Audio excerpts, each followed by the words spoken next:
Hello everyone and welcome back to my astrophotography channel. Today we're going to be talking about an astrograph, a telescope dedicated for imaging only. Usually they're very fast, they are very small in some cases. They usually range from smaller apertures of 6 to 14 inches depending on the manufacturer. The one that I have is a rescue telescope. It came with a lot of problems in collimation and mechanical issues with the focuser that had to be replaced, and some problems with the mirror coating that created some artifacts on the mirror. Now, those don't affect my image, but they do make the telescope look like a lemon, which it isn't. It actually is an incredible telescope. It is 8 inches aperture or 200 millimeters with an f ratio of f3, very fast. That gives it a focal length of 600 millimeters. The difference between this telescope and your celestial rasas or any other astrographs that you can find off the shelf is that it can cover a full frame sensor. Now, rasas technically can cover a full frame sensors at 11 inches, but technical and reality are completely different when you look at the artifacts they produce in the corners. Now, I'm using a QHY 600 photographic mono camera here and Chroma 5 nanometer filters. I have replaced the focuser with a Primaluce Esato 3.5 inch low profile focuser. It is a beautiful machine. Primaluce makes some amazing equipment. It is mounted on an iOptron CEM120 EC2. Again, a beautiful mount. It's got dual encoders. For most people, I wouldn't recommend that. I think guiding will deal with the rest. Now, the most important thing about this telescope and any reflector, especially the faster ones, is collimation. Now, I struggled with this for months, but I ended up giving it to my friend Jim, who is an expert in collimation, and he took it apart, which I don't recommend that to anybody. He collimated it for a few hours at least and got it to a much better shape, and then throughout time we perfected it to what it is today. Now, this telescope has primary adjustments on the back for the primary. It's got a corrector on the front because it's technically a Cassegrain style design. 99% of the time, nobody should touch the corrector on the front because it could lead to pinched optics and many other problems. Because I have touched it and broke it. The beautiful thing about this telescope compared to others is it comes in with a built-in 4-point tilt plate. And if you adjust the sensor to that tilt plate and they are properly arranged, it will make it very easy to fix tilt, which is your worst enemy in this case. Collimation is rather straightforward if it hasn't been touched too much.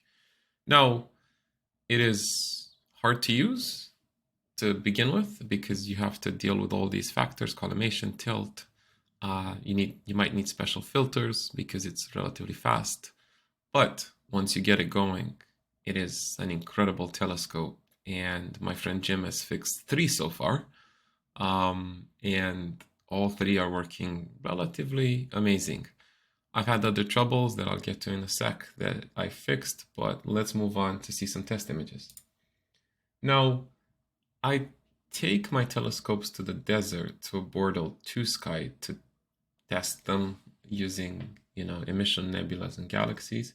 In this case, initially I took it out with a 128 QHY color camera for the Orion image. It still had a lot of issues with tilt. As you can see, the stars are slightly deformed here.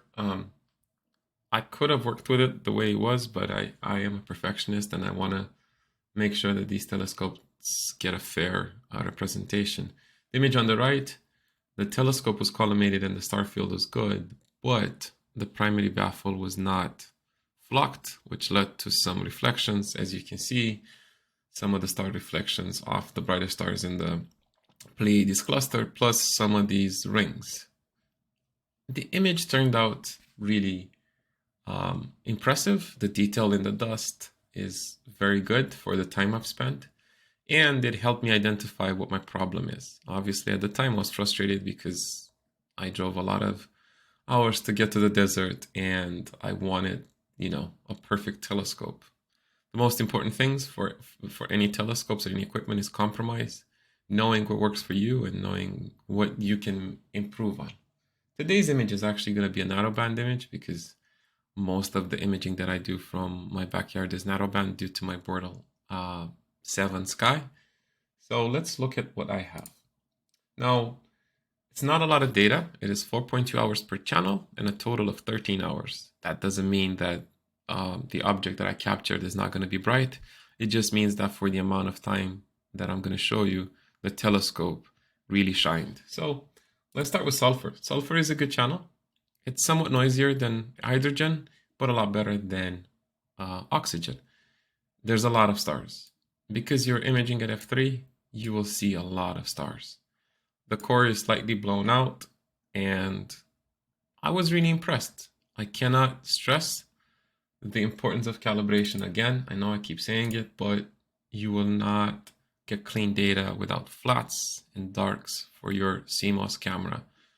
Bias frames, not necessarily will make a big difference on the newer sensors, but the HA data, mind-blowing as usual. The corners of my telescope are not perfect.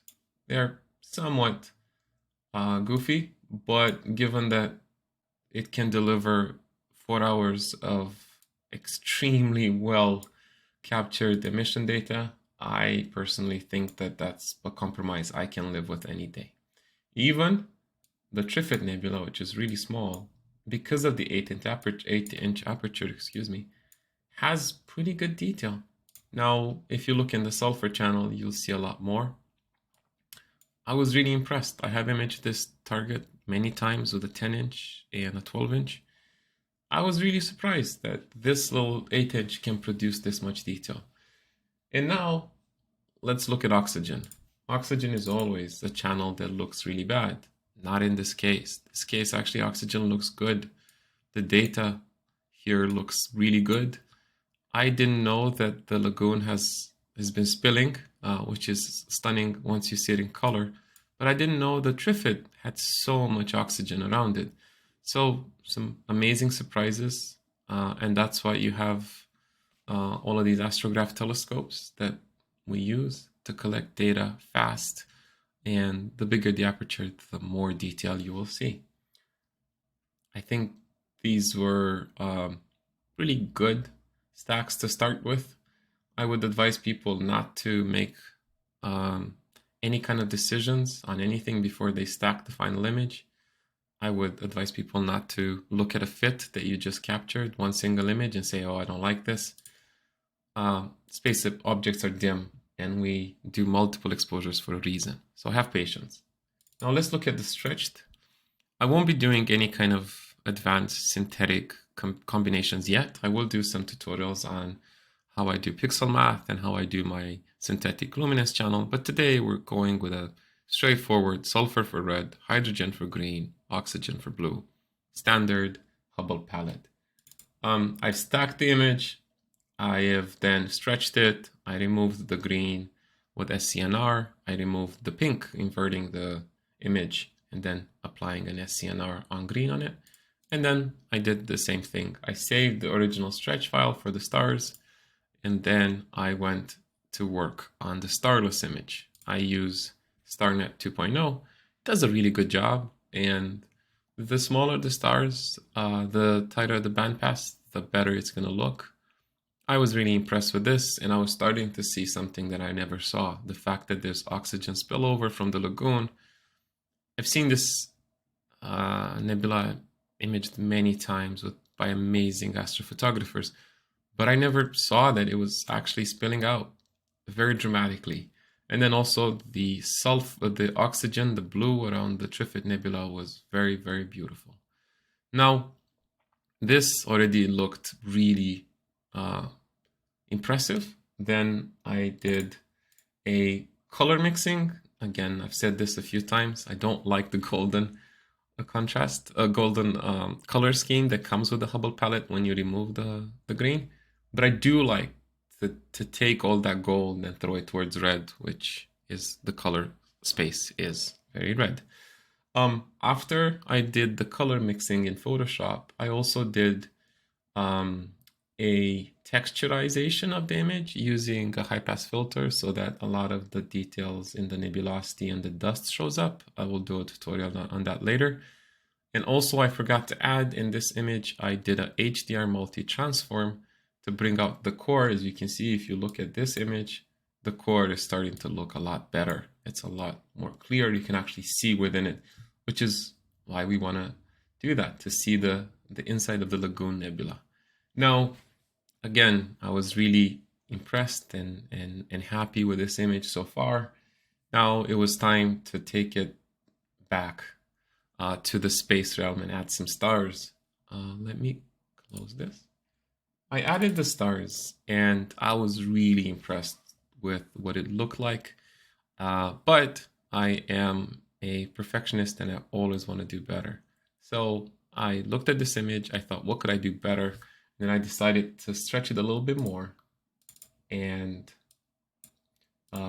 see how much I can get that blue that's spilling out to be visible.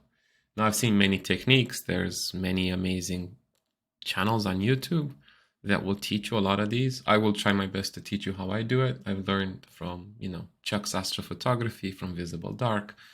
And I recommend you guys watch all of those channels along with mine. Now, I was really happy with the latest additions, the curves and the stars being added. And I thought, what's the best way to do this but to compare it to the initial image. So this is my initial image of the lagoon. It's not a bad image. It's kind of soft because I had to do more star reduction and more noise reduction, and they all come with a compromise. So once I did that, I was somewhat happy with this image, but again, star reduction and other things, the moment you don't protect the stars, things like this happen where clear differences between colors, where red stars were a little bit bigger or had flaring, will show up more than the hydrogen channel or the blue channel. Now, again, depends on the stars and the imaging. It could be any of them. In this case, sulfur was saturating the stars and making it almost look like hot or cold pixels for the hot pixels and then cold for the oxygen. Now, again, nebulosity-wise, I like it, but here's what I came up with. And I was actually, I'm pretty impressed with this image. It is capturing the kind of dramatic scene that happens in the Lagoon Nebula. I will do a mosaic in the future to capture the bottom of the mosaic. I did not have time now. This target is quite low on the horizon for me. And I have a neighbor with a lot of floodlights, and it is hard to get a lot of time. I think I imaged more than a week to get this data. So I'm actually really happy with the image on the right, the final image. I look forward to everybody's comments, and maybe you like the one on the left. I definitely respect that. I am a designer for my day job. I get people's opinions thrown at me all day, and I respect them, and I think it's important that we all have an opinion, but be respectful about how we push it to each other. Now, if you're thinking about getting an astrograph, I think that's a good idea. The only thing about any space imaging equipment is patience. You will need time to learn the equipment, to learn how to use it, to learn what compromises you have to live with. And this happens on all telescopes. Even the ones you hear that are perfect astrographs, or even some refractors. So have patience with yourself and your equipment. Ask other people for help. You can find me on Instagram, you can find me on YouTube. And I will leave you with the final image. Now, if you like the content that I'm producing, feel free to subscribe, leave a comment, do whatever you want to do to be in the know for when I publish more videos. The next video I will be publishing is going to be on a target that's going to be captured only in hydrogen and oxygen. Astrophotographers refer to that as HOO. That's actually the mapping of the colors: hydrogen for red, oxygen for green, and oxygen for blue as well. It is, in my opinion, the best target to do that in, and it is not the Veil Nebula. I've imaged that many times, and I have some decent images of it. This is a different target where the oxygen actually is the primary element to image. Thank you for your time. If you like my videos, feel free to follow my work on Instagram and Astrobin. And let me know if you have any comments, suggestions, or just want to leave a comment. Thank you.